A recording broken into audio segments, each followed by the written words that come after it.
Good morning students, welcome to the TSN school. Today we'll continue with our last chapter, an empire across 3 continents. Last video में हमने Roman empire के बारे में पढ़ा था, जिसे जो टाइम पीरियड है उसे 2 फेजेस में बांटा था। इसके फर्स्ट फेज जिसे हम अर्ली एम्पायर के नाम से जानते हैं उसके बारे में पढ़ा और 3rd सेंचुरी क्राइसिस के बारे में पढ़ा था। Now come to the page number 64, gender, literacy and culture. One of the more modern feature of Roman society was the widespread prevalence of the nuclear family. Adult sons did not live with their families, and it was exceptional for adult brothers to share a common household. On the other hand, slaves were included in the family as the Romans understood this.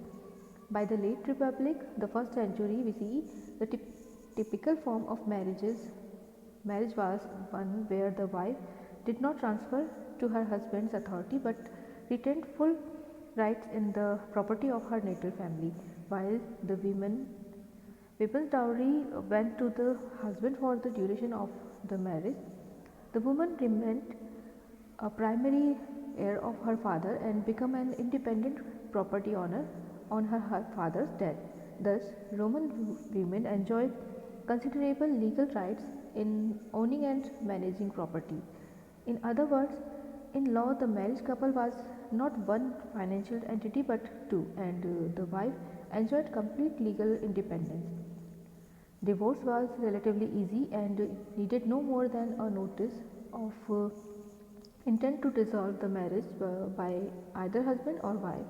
On the other hand, whereas males married in their late 20s or early 30s, women were married off in the late 20s or early 20s. So there was an age gap between husband and wife, and this would have encouraged a certain inequality. तो Roman जो समाज था, empire था, उसमें जो social position थी, social status था, उसमें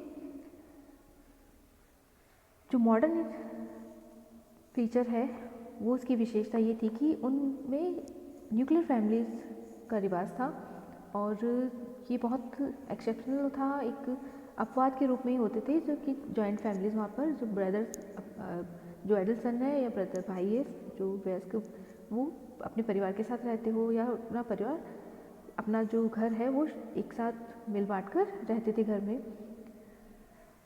इसी के साथ में जो स्लेव थे या जो सर्वेंट थे उन्हें भी परिवार का हिस्सा माना जाता था, वो भी परिवारों के साथ ही रहते थे। तो रोमन वासियों के लिए ये एक तरह से अवधारणा थी परिवार की, जिसमें न्यूक्लियर फैमिली के साथ उनके सर्वेंट भी रहते थे। और जो लेडीज़ हैं, वहाँ की वीमेन है, उनको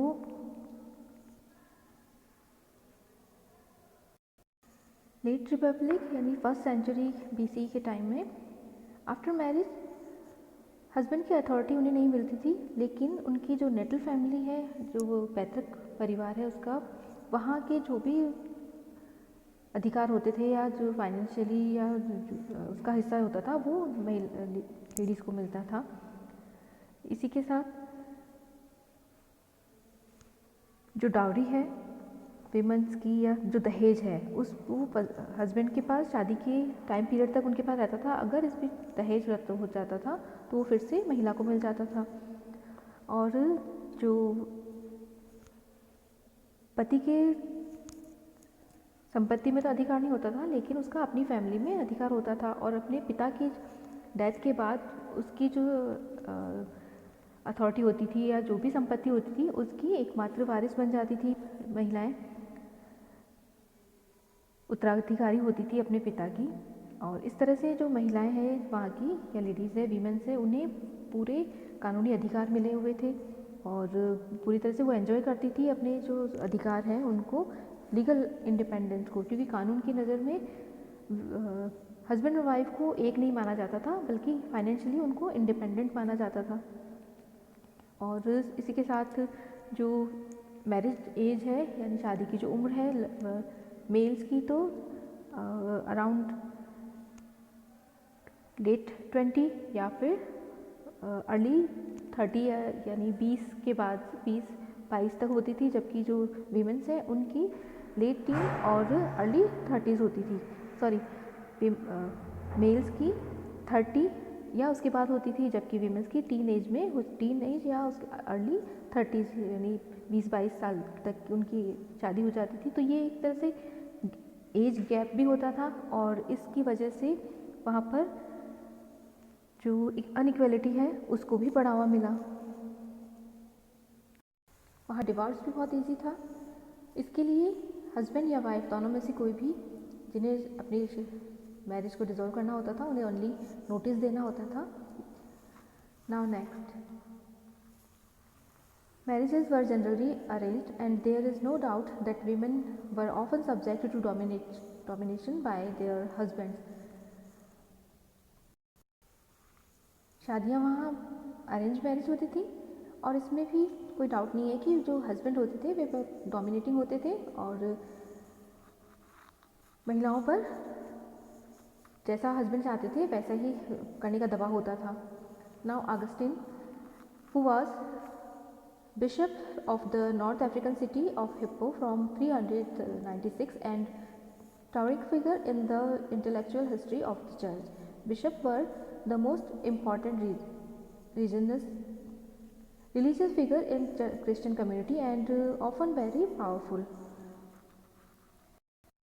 सेंट एगस्टीन जो कि उत्तरी या नॉर्थ अफ्रीका की एक सिटी है हिप्पो, वहाँ पर बिशप थे, यानी चर्च में जो पुजारी होते हैं उन्हें बिशप कहते हैं। तो नॉर्थ अफ्रीका में हिप्पो नाम की सिटी में बिशप थे और जो इंटेलेक्चुअल हिस्ट्री है चर्च की उसमें बहुत ही अच्छे स्थान रखते थे, उच्च स्थान पे थे वो। और जो बिशप होते हैं वो क्रिश्चियन समुदाय है उसमें बहुत महत्वपूर्ण व्यक्ति माने जाते हैं और साथ ही वे बहुत पावरफुल भी होते थे।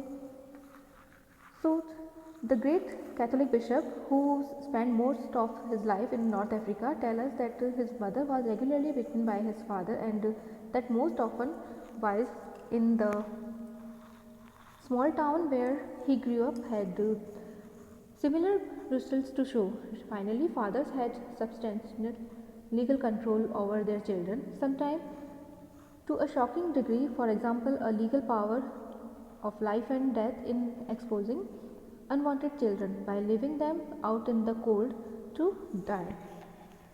तो जब शादियाँ वहाँ पर अरेंज होती थी और जो हस्बैंड होते थे वे बहुत डोमिनेटिंग होते थे, तो उनके पास पावर होता था जो बच्चों को रखने या उन्हें छोड़ने के लिए।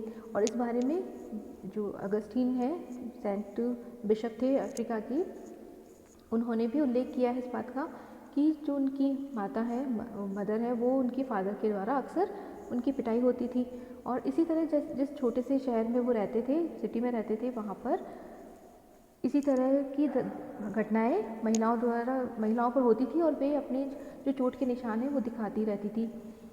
तो बच्चों को रखना या न रखना, अनवांटेड चिल्ड्रन को रखना या उन्हें मारना, ये फादर के हाथ में होता था। एक तरह से उन्हें कानूनन अधिकार प्राप्त था। और कभी कभी ऐसे भी एग्जाम्पल्स मिले हैं जहाँ पर बच्चों को ठंड में मारने के लिए उनके पिता छोड़ देते थे। Now what about literacy? It is certain that rate of casual literacy varied greatly between different parts of the empire. For example, in Pompeii, which was buried in a volcanic eruption in 79 CE, there is strong evidence of widespread casual literacy.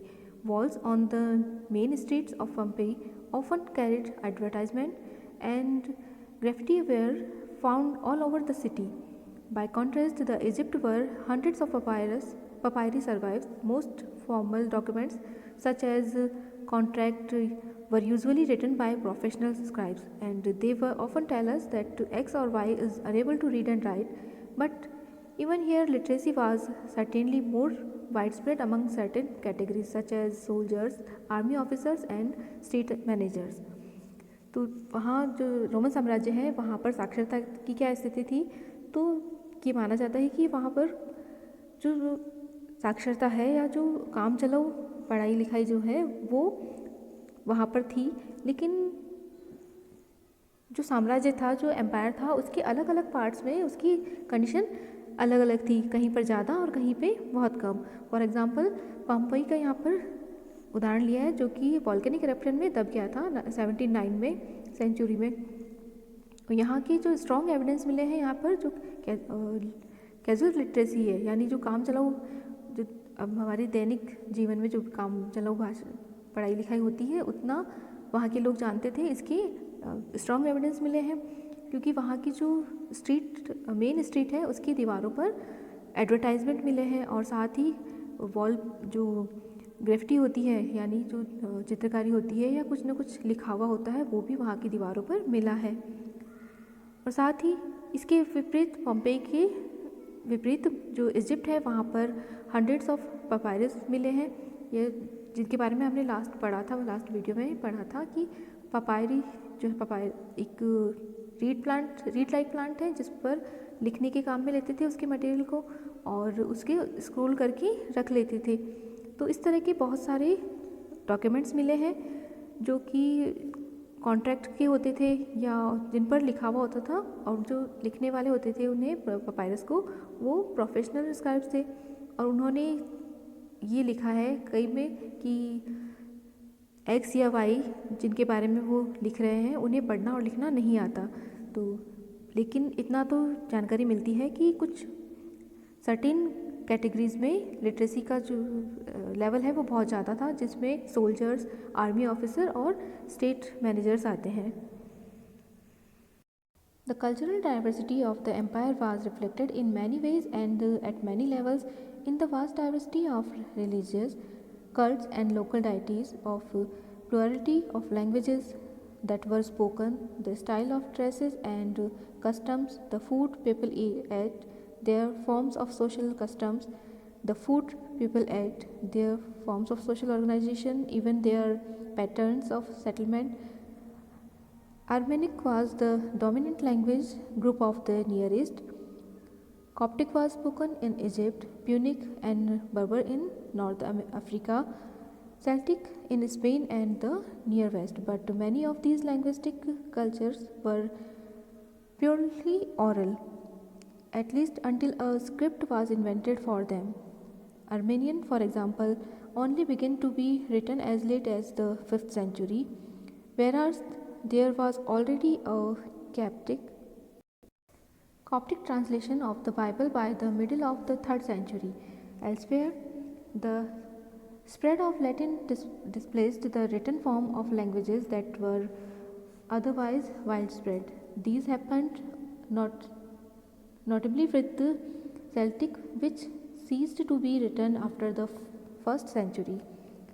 तो जो विविधता है साम्राज्य की, Roman साम्राज्य की, और उसकी जो कल्चर है, डाइवर्सिटी, सांस्कृतिक जो विविधता है, वो बहुत से रूपों में और बहुत से स्तरों लेवल्स पर दिखाई देती है, जैसे कि उनकी जो कल्ट्स है या उनकी देवी देवता है या फिर जो धार्मिक संप्रदाय हैं, उनकी रिलीजियस है, उनके रूप में, उनकी बोलचाल की जो लैंग्वेजेस है उनके रूप में, साथ ही उनकी जो ड्रेसेस है या फिर उनके जो कस्टम्स हैं उनके रूप में भी दिखाई देती है, साथ और उनकी जो खाना वो खाते हैं या उनके जो ऑर्गेनाइजेशन बने हुए हैं उनके रूप में भी देखा जाए तो बहुत सी विविधता वहाँ पर मिलती है। इसी के साथ उनके जो सेटलमेंट है उनमें भी बहुत सी विविधता हमें देखने को मिलती है। और जो अरेमाइक है उसके जो नियर ईस्ट है वहाँ की जो लैंग्वेज ग्रुप है उसमें मेन डोमिनेंट लैंग्वेज है, वो प्रमुख लैंग्वेज थी। इसके साथ ही इजिप्ट में कॉप्टिक, साउथ अफ्रीका में, नॉर्थ अफ्रीका में प्यूनिक और बर्बर, और इसी के साथ स्पेन में सेल्टिक बोली जाती थी। और इन बहुत सी जो भाषाएं हैं उनमें ये प्योरली ऑरल थी, मौखिक रूप से बोली जाती थी। जब तक कि इनका स्क्रिप्ट इनकी इन्वेंटेड नहीं हुई तब तक इन्हें मौखिक रूप से ही काम में लिया जाता था। इसी का एक उदाहरण है अर्मेनियाई, जो जिसको उसकी स्क्रिप्ट 5th सेंचुरी से लिखना शुरू हुआ था, उसका 5th सेंचुरी में इसका इन्वेंशन हुआ स्क्रिप्ट का। और 3rd सेंचुरी तक जो बाइबल है उसका जो सेल्टिक लैंग्वेज है उसमें ट्रांसलेशन हो चुका था। इसी के साथ जो लैटिन लैंग्वेज है उसका विस्तार होने से उसने कई भाषाओं को डिस्प्लेस किया, क्योंकि कई लैंग्वेज की स्क्रिप्ट नहीं थी, इसीलिए जो लैटिन लैंग्वेज है उसकी स्क्रिप्ट ने बहुत सी भाषाओं को डिस्प्लेस कर दिया या उनका स्थान ले लिया था, जिनका पहले बहुत वाइडली बोली जाती थी उनको डिस्प्लेस किया था। तो इसी तरह सेल्टिक भाषा का भी उदाहरण है जिसका 1st सेंचुरी के बाद में लिखना और काम में लेना उसको बिल्कुल बंद हो गया था।